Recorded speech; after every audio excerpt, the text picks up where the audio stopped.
আরেকটা হচ্ছে তোমার জেনারেশন বা তোমার পরের জেনারেশন, জেন জি, জেন ওয়াই, তাদের মধ্যে মানে তারা আর স্বপ্ন দেখছে না যে আমাদের এই এই জিনিস পেতে পারি। আমাকে খুব ভালো করে, আমার নাম বলছেন, একটা বাচ্চার ছেলে আমাকে বললো, ময়ূকদা আমরা ধরো টানা পয়জন খেয়ে যাচ্ছি, বিষ খেয়ে যাচ্ছি অল্প অল্প ডোজে, এবার সেই বিষটা ছাড়িয়ে তুমি যদি আমাকে দুধ বা ডাবের জল দাও আমার তো বিরক্তি লাগবে, আমি তো জানি না সেই টেস্টটা কি।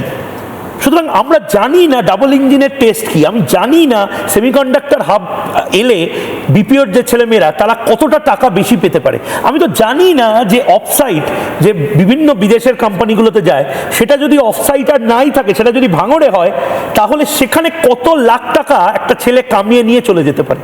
আমার মানে আমি আমার বয়সের পরিপ্রেক্ষিতে সিপিএমের 40 বছরে কি হয়েছিল বলতে পারবো না, আমি তখন বেঁচে ছিলাম না। আমার জ্ঞানত অবস্থায় আমি যা দেখেছি, আমার বেড়ে ওঠার মধ্যে দিয়ে আমি মমতা বন্দ্যোপাধ্যায়ের শাসনকালটাই মোটামুটি এক্সপিরিয়েন্স করেছি আমার জ্ঞানের মধ্যে।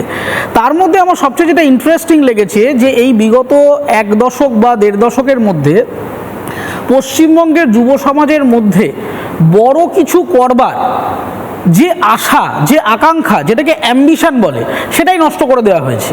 আমি খুব আশ্চর্য হয়ে যাই যে এখান থেকে যারা ইঞ্জিনিয়ারিং পড়ছেন, ডাক্তারি পড়ছেন, অন্য কোনো অ্যাপ্লাইড কাজ নিয়ে পড়ছেন, তাদেরকে বিভিন্ন কোম্পানি ফ্রিতে ইন্টার্নশিপ করাচ্ছে, ইন্টার্নশিপের শেষে 2-3 হাজার টাকা দিয়ে দিচ্ছে কিংবা দিচ্ছে না। তারা বলছে বাবা 2,000-3 হাজার টাকাটা তো পেলাম, এটাই বিরাট ব্যাপার, একটা ইন্টার্নশিপ তো পেয়েছি।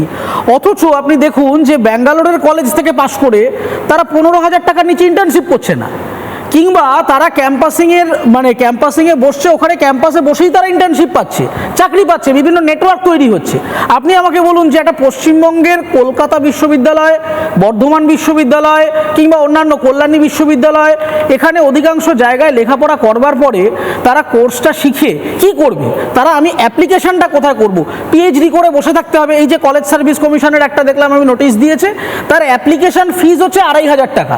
মানে আমি চাকরি হলো কি হলো না, ইন্টারভিউতে ডাক পেলাম কি পেলাম না সেটা বড় কথা না, আমি ফর্মটা ফিল আপ করতে গেলে 2,500 টাকা। কংগ্রেস তো ক্যাম্পেইন করে বলছে যে দিদি আছে বলেই 1,500 টাকায় আমার একটা মোবাইল ফোনের রিচার্জ হচ্ছে, পরীক্ষার ফিজ হয়ে যাচ্ছে। 1,500 টাকা আমাকে দিলেন, আর কলেজ সার্ভিস কমিশনের আপনি যখন নোটিফিকেশনটা বের করলেন তার ফর্মের দাম 2,500 টাকা, তাহলে বাকি 1,000 টাকাটা কোথা থেকে আমি নিয়ে আসবো? চুরি টাকাতি করতে হয় তাহলে আমাকে।